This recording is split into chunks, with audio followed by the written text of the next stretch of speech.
Lagi dan lagi tetangga sebelah ada bikin ulah korupsi, eksploitasi, dan skema perekrutan yang bermasalah. Ketika kita bicara soal pekerja migran di Malaysia, masalahnya bukan cuma soal jumlah.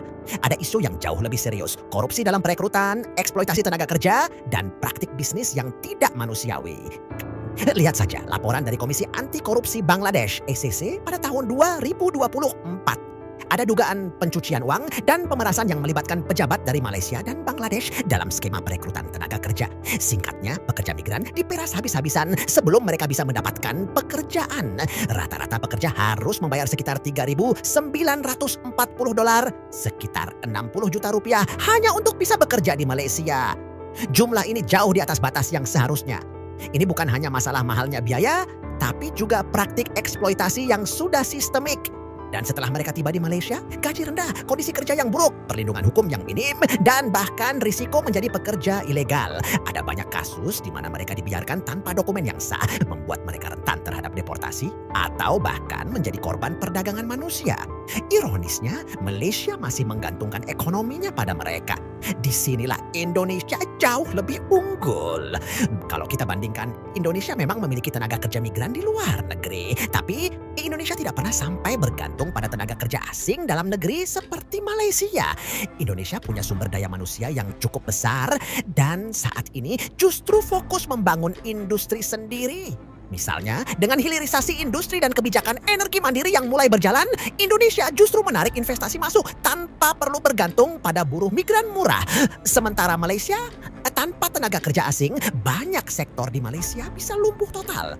Konstruksi melambat, manufaktur tersendat, dan pertanian bisa terganggu. Ini bukan sekadar asumsi, tapi fakta yang sudah terlihat dalam berbagai laporan ekonomi. Jika Malaysia benar-benar ingin maju, harusnya mereka sudah bisa mengelola tenaga kerja lokal tanpa bergantung pada Bangladesh. Tapi kenyataannya, mereka tetap butuh tenaga kerja dari luar untuk menopang ekonomi. Ketakutan dikuasai Bangladesh yang tak berdasar.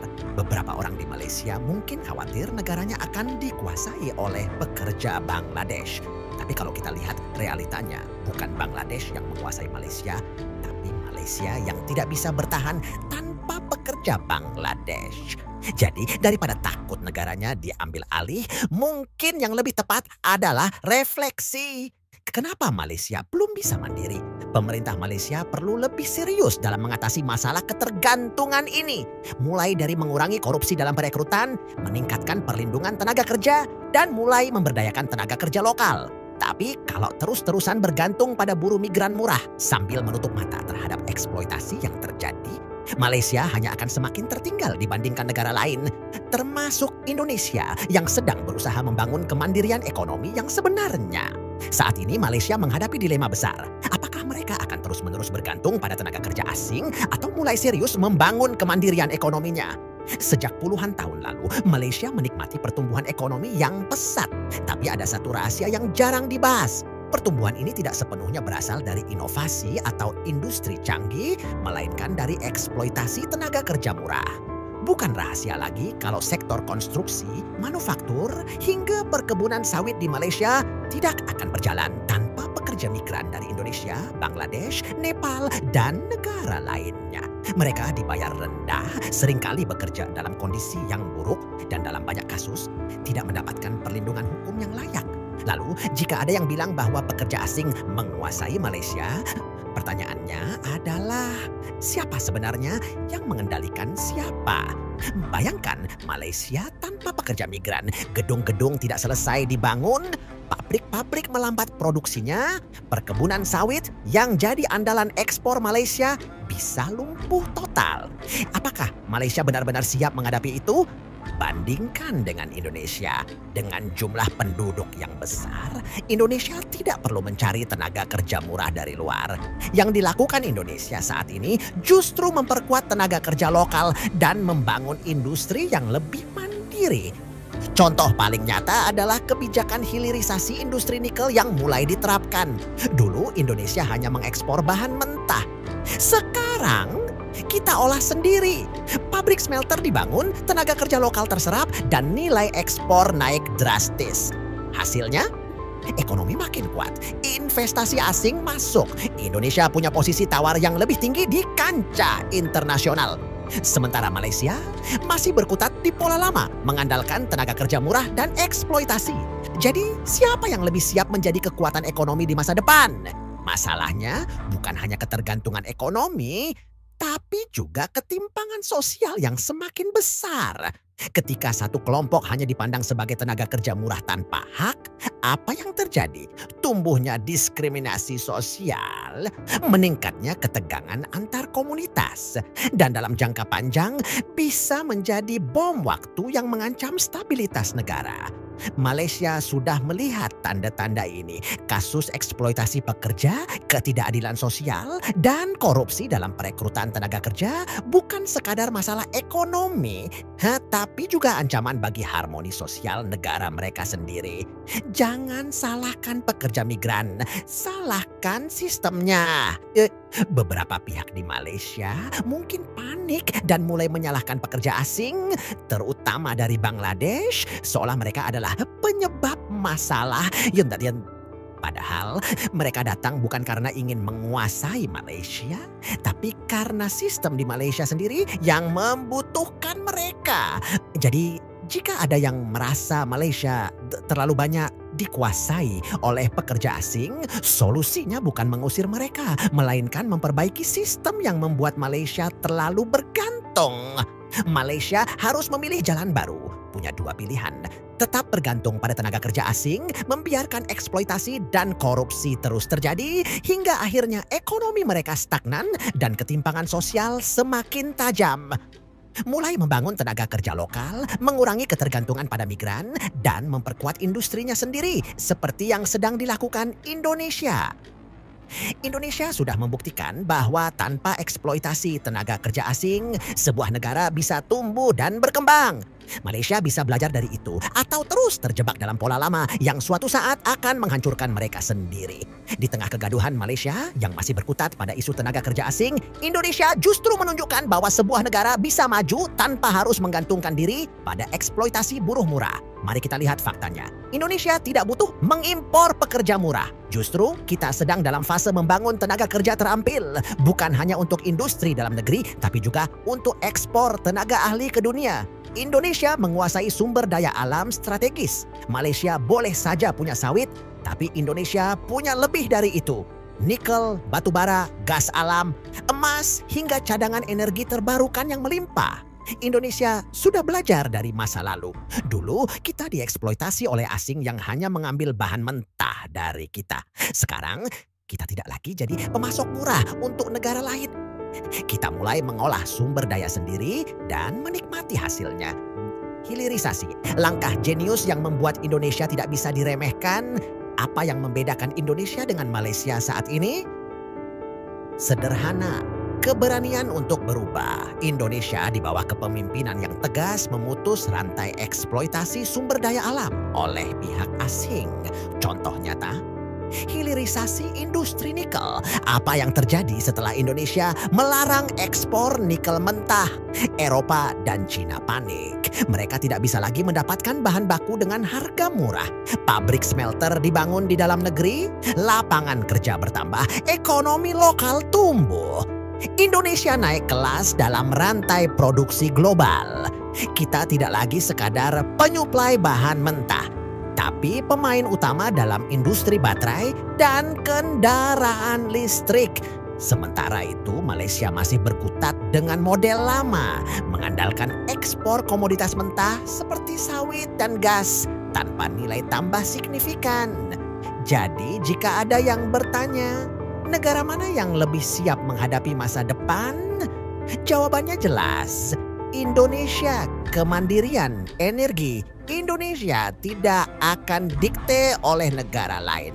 Bukan hanya soal industri, Indonesia juga semakin tegas dalam mengelola sumber daya energinya sendiri. Lihat saja bagaimana kebijakan energi kita kini semakin berpihak pada kepentingan nasional. Ketika negara-negara lain panik akibat krisis energi global, Indonesia justru semakin kuat. Cadangan gas Indonesia cukup besar. Kita tidak perlu tunduk pada tekanan asing. Jika perlu, kita hentikan ekspor dan gunakan untuk kebutuhan dalam negeri.